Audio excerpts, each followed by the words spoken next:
Hello दोस्तों, आज की हमारी कहानी है मन को वश में करने के लिए क्या करें।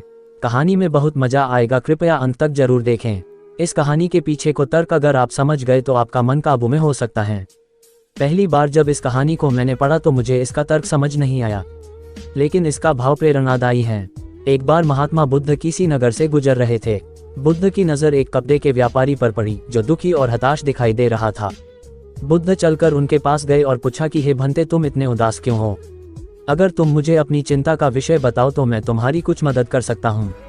कपड़े के व्यापारी ने बुद्ध को प्रणाम किया और उनको अंदर बुलाया। उस व्यापारी ने कहा कि जब से मेरी पत्नी की मृत्यु हुई है तब से मेरे घर पर मेरे छोटे बेटे की देखभाल वाला कोई नहीं है, इसलिए मैं हमेशा इसको अपनी दुकान पर लेकर आ जाता हूँ। लेकिन मेरी दुकान पर आने वाले हर ग्राहक की पगड़ी को उछाल कर फेंक देता है, कभी कभी उनका झोला उठाकर बाहर फेंक देता है।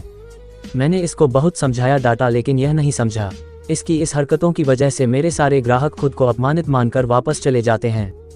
बुद्ध बोले, मैं तुम्हारी सहायता कर सकता हूं, पर तुम मुझे वचन दो कि मैं जो भी करूंगा तुम उसमें दखलंदाजी नहीं करोगे, ना ही कोई प्रश्न करोगे। व्यापारी बुद्ध को वचन दे देता है। अगले दिन बुद्ध एक पगड़ी पहन कर आए और एक ग्राहक की भांति आकर बैठ गए। व्यापारी का बेटा आया और बुद्ध की पगड़ी को उछाल दिया। महात्मा बुद्ध मुस्कुराए और कहा, बहुत अच्छा, जाओ उस पगड़ी को वापस लेकर आओ। वह बच्चा दौड़कर गया और पगड़ी लाकर बुद्ध को दे दी। अगले दिन बुद्ध एक कुल्हाड़ी और एक लकड़ी लेकर आए।